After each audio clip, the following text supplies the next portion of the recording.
Hello. I hope this time the volume is better. At this point, all the learning on Prezi has been created. So I've separated according to the broadcasting, and I have placed that into the learning. I'm going to zoom out and show you where we are at this moment in psychology. When you click into learning, you remember, click on learning here. You have study material, all the PowerPoints there here, all the questions, all the PDFs.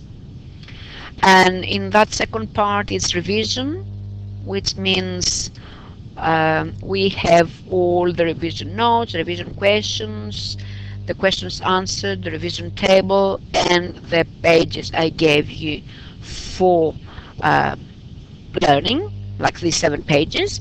And I have a revision quiz there too. You have to go through this. And in order to remember what we discussed, because I didn't have anything to do during the school holidays, I made these nice videos. I know this has horrific voice. Here especially this has a horrific voice. But I'm trying to change them and make them with a better volume. So if you want to watch the video of the PowerPoint, the lesson with the explained examples, and to revisit the lesson if you don't understand something or you missed something, you have to come here into the learning broadcasting. And these are the chapters. Yes, this corresponds with that. Contiguity with the word 2. Stimuli, phobias, and advertising in the classical conditioning is learning 3. These numbers are relating with the broadcasting. At this stage, I have finished all the classical conditioning, and I have done the operant conditioning video, but the quality is not good, so I'm recording it again. And I have it here because sometimes I realized in the previous videos there is no point to have you in my recording watch the video that it's in the folder. So the idea is you have the Prezi and you listen to the video of the broadcasting, and from the Prezi you watch the video, which is better. The quality is bad when I embed these videos into the video recording. So let's start. If you want to watch the Prezis, they're here. If you want to watch the videos, they are here. From now on, in the videos, I'm not going to have the embedded in the Prezi YouTube videos. Spend time and it increases the number of the megabytes of the video. Okay, so when you click here, it takes you to the Prezi. It will open the Prezi, and it takes you here, and you can watch the Prezi by yourself. I will make it soon public, so everybody will be able to watch it. So now it will be public, so you will be able to watch it. It's loading. Next time I will have it ready. This time I spent all this to show you how you will be able to watch the Prezi coming in. It's a little bit slow because it loads the Prezi while I'm on the school's model, but I need to have this to be able to tell you where things are. So we're discussing now the operant conditioning, and what I want you to remember is that I have to stop it here. This is the Prezi I want you to watch into the video from the Prezi. If I spend this time here to watch this, it will be time consuming. I'm not going to listen to whatever it's there. I'm going to have the volume lower because you're not going to understand it. You can't really record my voice and the voice of the video. So I'm going to explain to you with the quick things, the key points. That's why I'm going to go fast forward the video. We will get used to this and we'll understand what we're talking. So, to understand the scientific and cultural significance of Skinner's invention, we must look at the roots of behaviorism. so this is Skinner, B.F. Skinner. B.F. Skinner is a scientist who actually evolved Two key scientific figures played a significant behaviorism. So he found that there are some key findings, and the most key findings, the most important key findings in behavior, it's the influence, where we are influenced from. element of Skinner's theory. Ivan Pavlov, And he was influenced by, let me take it quicker, he was influenced by Pavlov. Oh, it's terrible. classical conditioning, has been hailed as Skinner's greatest source of influence. In his So he was influenced by Pavlov, but he didn't want to do whatever Pavlov found. Okay, he knew classical conditioning, but he believed also that people, humans, are different, thinking differently, and he really believed that animals and humans have consciousness, and we can really appeal to their consciousness.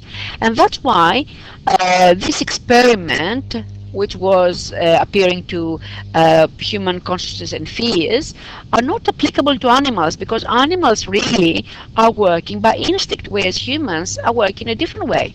So Skinner believed that he could do something different in psychology, and he would really be able to modify behavior by operating, by influencing.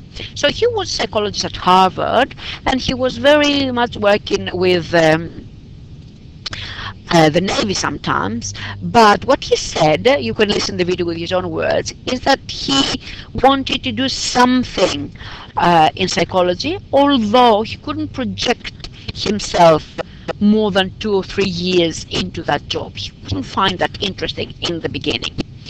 I want you to pay attention to what he did. He was a very ingenious person. He liked to make contraptions. So he was working with experiments the army, the American army was doing in the war with pigeons. They were sending pigeons to carry messages and guide where the bombs would go. And they have somehow to train pigeons. So with this idea in his mind, he tried to find which are the conditions that operate the mind of the pigeon. And really what he made is this contraption. He had his pigeon and a box, and from his box was coming food, and the pigeon could either appear or turn around. Eventually the pigeon was able to read, theoretically, not read, recognize the flashcard. So therefore this little brain was learning this different picture, which was saying turn, making the pigeon to turn, and the other picture was saying peck. It's this little brain to peck, so the food will come out from here. And that's why the bird is turning around. And this is the stimulus and the food. So this is what really the contraption happens there. When you watch the video, you will hear the sound of this going in and out. But really, this is not the case. The bird is pecking because the order is pecking initially by random order. But then realized that the food was coming every time it was pecking. And I want you to remember this. I'm going to refer to this later when we discuss for the specific situation, which is called fixed ratio and fixed interval schedule of reinforcement. So really what he's doing, he's reinforcing every time the food is coming, and then he changes, you see, every time, the first, the second, the third, the fourth, the fifth, the sixth, and every time he was pecking, the reward was coming, and he realized that this fixed ratio or interval ratio was teaching the bird better. And then he repeated this experiment, not with just pigeons, not pecking or turning around, but with rats, and he was asking them to do some more interesting work, which is really related to the bigger brain of the rat. And he make this box, and that's why he's famous for. This is the Skinner's box, and he really was able to progress more with the operant conditioning.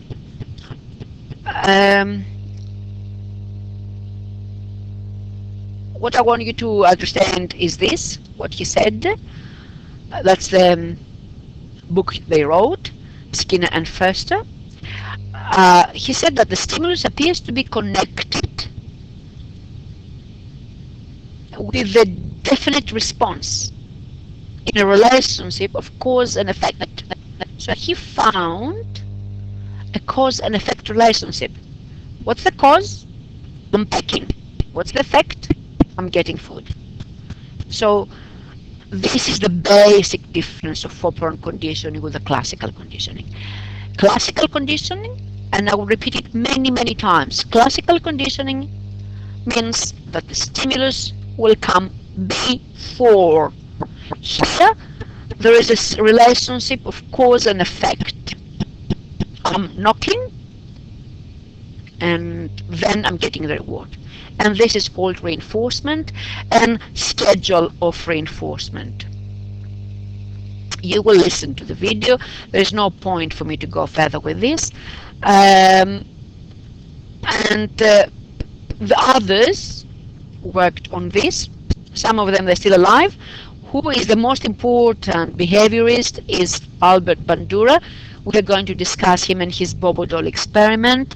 They all based their work on Skinner's operant conditioning and modifying behavior.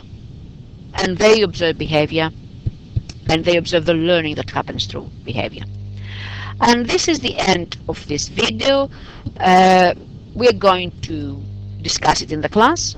What I want you to go now and do is to pay attention to the next of the series of the PowerPoints. Okay, let's understand the operant conditioning and how important it is in reinforcing behavior, especially in a society environment. I'll have it so there you can see it. Okay, imagine yourself in your company where you say a joke and nobody laughs. The joke is your behavior. The effect of your joke to the others will be your reinforcer, will be the one that will give you either the push to say jokes again because everybody laughed, or stop you saying any jokes because nobody laughed. Okay? So watching this and discussing this, could you please tell me, out of these two scenarios, out of this scenario where nobody laughed and everybody laughed, which one will make you to become the joke teller? More frequently say jokes. Have you thought it? Okay. I presume you answered this. Because if I say jokes, and if they laugh with me saying jokes, that means I'm good. So I will keep telling jokes. Now, imagine a different scenario and you can go through this. Imagine that you're here, no one's laughing, and then someone starts smiles. He smiles a little bit more, and somebody else smiles. Would you be tempted to say jokes again? Probably yes. Why? You will give it another go, right? This is the thing. We make a social decision and behave in a certain way, and the reinforcer, that means the behavior of the others, will let us take it further.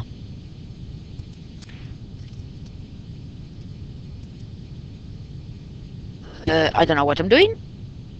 I think I have to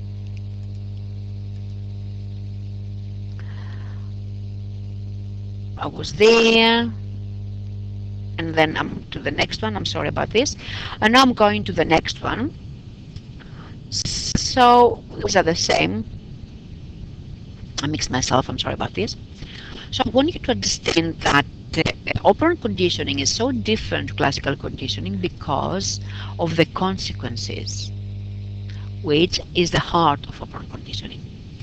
The classical conditioning has no consequences.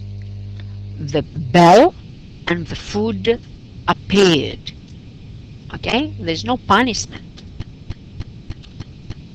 or no reward, no cause and effect.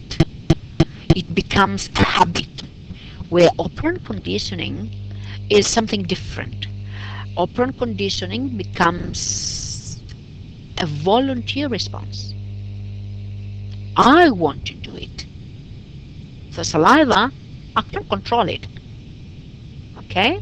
My fear, I can't control it if I'm conditioned. My sexism or my racism, I can't control it. It comes naturally to me. Whereas with operant conditioning, I can control my volunteer responses because of the consequences. And the consequences can be two kinds. Reinforcement, which means reward. I make it stronger. That's why I want you to remember. Reinforcement means strengthening and more likely to occur. And the other consequence can be punishment. Okay? And I'm punishing if I don't get the correct required behavior. So with the punishment, I'm weakening the response and make it less likely to occur. So I'm weakening a bad response and I'm strengthening a good response. Okay? Reinforcement, good response. Punishment, bad response. And I make it less likely to occur. So, reinforcement is simple, but very, very, very powerful. Everything in today's life is regulated by reinforcement. When you go and buy your soft drink from the vending machine, it's a kind of reinforcement. You learn to put money and you will get something as reward. Money doesn't make you not thirsty. That's why you give something to take something. But this also is training you in something different, another kind of using slots and putting money there. We remember that. The same with our work. Why do you go to your part-time job? I think this is the reason. So this behavior is reinforced behavior by the reinforcer, by the positive reinforcement. And if you don't get extra money, you can work harder because you think that promotion is going to be waiting around the door. All these things started from Thorndike. In the video you have watched before, Skinner was working with operant conditioning, but everything started from Thorndike, where he um, invented something that was called the law of effect. What is the law of effect? This is the law of effect. The frequency of food behavior is modified by its consequences. So, uh, how often I'm going to study for an A? As often as I get an A after the study. And if I get a D after the study, I'll say, what the heck? So, this is the law of effect. The cat is modifying the behavior, and she's doing the same behavior again, again quicker because of the consequence, which is the food. And he had a puzzle box. The puzzle box is a device he made where the cat was going through to open the doors and pull the levers in order to find food. So I want you to remember that the cat was hungry, as the pigeons before they were hungry, as the rats were hungry, to do everything to get food. So this is, I don't know how to go to the next one. I'm sorry about this.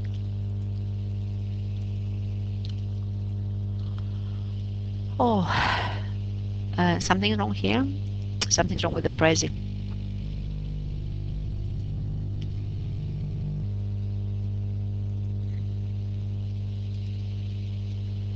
I think I have to go quickly again. Something wrong with the Prezi. How is a new skill learned? So this is actually the reenactment of Thorndike. Thorndike died 45. This is an enactment later. And I want you to see that this kitten, which is an actor kitten, is solving what Thorndike discovered in 1920s. Solving this, and next time we will do it quicker and quicker and quicker in order to find food. Okay? You see, she has to pull with the mouth this to get through the food. She is solving problems. When you watch the video on the Prezi, you will understand what I'm saying. So, initially, I want to go quickly here. Initially, the cat was not clever. But as he was writing down, and he was finding with his measurements, the quicker and the more often the cat was going there, the quicker she was going out. This is what he was drawing down. He was writing down the quick of the response. So the cat was going there quickly, and I will let you watch this. Look how quickly she will go through the box. It's the same cat that was initially was trying to find the way. This time, you see, she doesn't think, because she is knowing what to do to find the food, and she doesn't look around for the food. She knows that the food is there. So this is what he called the law of effect, and what really teaches animals, and humans are animals, to learn. This is what he did, the instrumental conditioning. That's a puzzle box. And instrumental conditioning is I'm learning something in an instrument. Instrumental conditioning is you driving your car. Automatically, you press the accelerator automatically when your eye sees the light changing from red to green on you. And again, this is how we use today in the labs. The Skinner's box is still very valid. And this is the video I want you to watch with all these things that they're repeating the same learning. But the most important thing is Skinner here talking about the ratios of reinforcement. Okay? The ratio of reinforcement and a schedule of reinforcement. I want you to watch this video and we're going to discuss it in the classroom. So,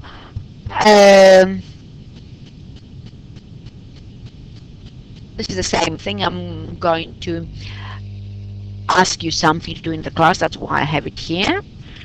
Because we're going to discuss the difference between the fat rat and the hungry rat. And we're going to discuss something about the ethics. Okay? So every time he's doing the right thing, he's getting fed or he's getting water. Because the rat was there with no food, no water, unless he learns to do the right thing and bring the food and the water needed to survive. So we're going to discuss the ethics of this kind of experiments. This video is taking it further, discussing the Skinner box as a result of, sorry about this ad, as a result of the way people are training today other animals, shaping their behavior. So we are going to discuss shaping later as part of operant conditioning, as an evolution of operant conditioning. And I want you to see what the bird is doing here. Sorry, I want you to quickly look at this. He learned to do that. And I'm going to let you watch this video first, and in the class we're going to try to explain the issue of those people who are repeating certain activities as part of predisposition to a certain behavior. In this case, in this video, it's discussed the specific attitude where the athlete, for example, goes to the field wearing the same uniform day after day after day. As a child, I was an excellent student, but I didn't give the merit to myself for my work and my hard study. I thought, word of honor, that I was successful because before the exams I was going to church and lighting a candle. I had trained my brain to believe something like this, and this is explaining human behaviors, and we'll discuss in the class exactly which human behavior. So the next one we're going to do, the next video, is going to discuss the difference between operant and classical conditioning, but that will be the video number 4. Number 5, I think, before we go further. Thank you. I hope the voice is better in this case.